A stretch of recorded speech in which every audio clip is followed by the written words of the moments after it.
Hello guys, আসসালামু আলাইকুম। Welcome to my channel দিন রাত্রি ব্লগে আপনাদেরকে স্বাগতম। কেমন আছেন সবাই? আল্লাহর রহমতে নিশ্চয়ই ভালো আছেন। আমিও কিন্তু আল্লাহর রহমতে খুব ভালো আছি। সকালবেলা ঘুম থেকে উঠে আজকে ব্লগটি শুরু করেছি। তো মুরগিওয়ালা এসেছেন, তো ওনার কাছ থেকে আজকে আবার মুরগি নেওয়া হলো।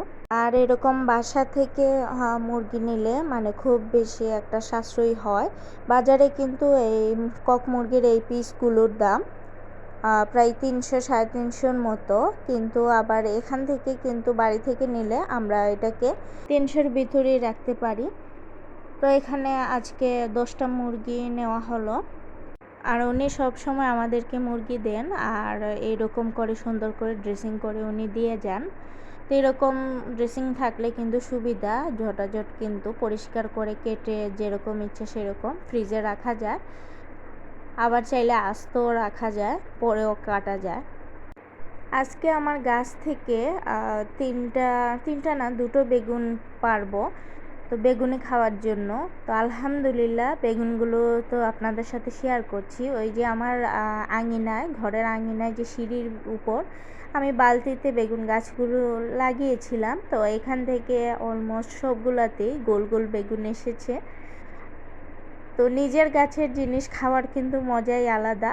আর তার সাথে আবার এখন রমজান মাসে বেগুনি খেতে পারছি, সেটার জন্য আল্লাহর কাছে শুকরিয়া। আল্লাহ আমাকে এই সুযোগটা করে দিয়েছেন।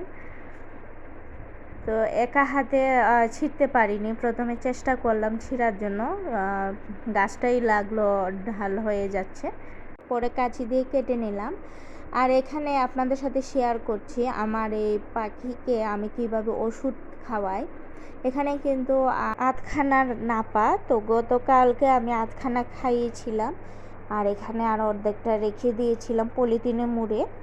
তো এই সাদা পাখিটাকে আমি খাওয়াবো, আর তার সাথে তো আর একজনকে খাওয়ানো যায় না, সেজন্য পানিতে দিয়ে দিয়েছি। এখন যতজন আছেন সবাই খাবেন, যদি শরীরে সমস্যা থাকে সেরে যাবে। আর মূলত কিন্তু আমার এই সাদা পাখিটাকে আমি দিলাম ওষুধটা, কারণ পাখিটা কেন যেন 2 দিন ধরে একটু খুঁড়ে খুঁড়ে হাঁটছে, মানে কিভাবে যেন পায়ে আঘাত পেয়েছে, খাঁচাই হয়তো বা আঘাত পেয়েছে, পা ঢুকে গিয়েছিল।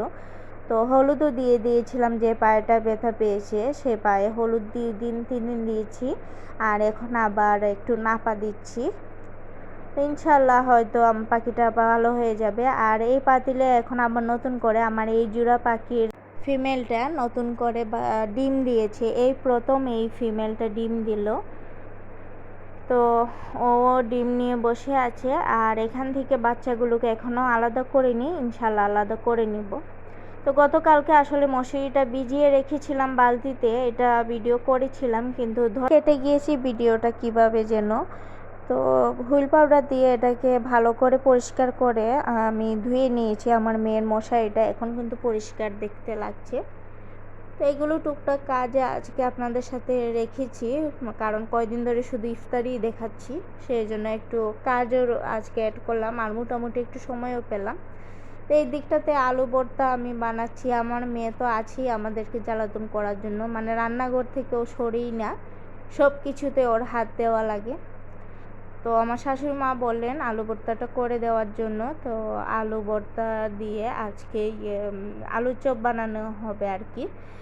তো সেই জন্য আলুর চপগুলো রেডি করে নিচ্ছি, আর মা এইদিকে রান্না বসিয়ে দিয়েছেন, ভাজা পোড়াগুলো করছেন আর কি।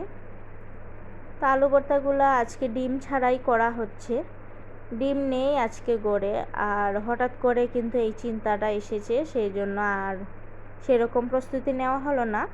তো এইভাবেই কিন্তু আজকে ভর্তাটাকে বেসন দিয়ে মাখিয়ে বানিয়ে নেবেন। ভর্তাটা বানাতে বানাতে আপনাদের সাথে আমি লাইক কমেন্টটা চেয়ে নিচ্ছি।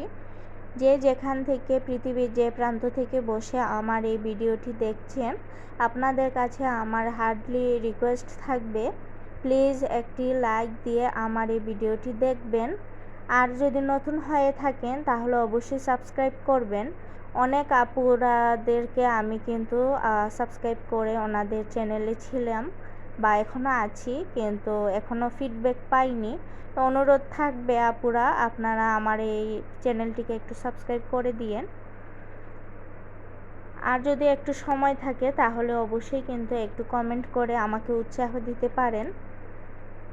তো এইদিকে ইফতার কিন্তু নিয়ে নিলাম আর ইফতারি করতেও বসে গেলাম। আর এইদিকে আজকে মেয়েও বসেছে, ও খাবে, তাই অল্প অল্প দিয়েছি।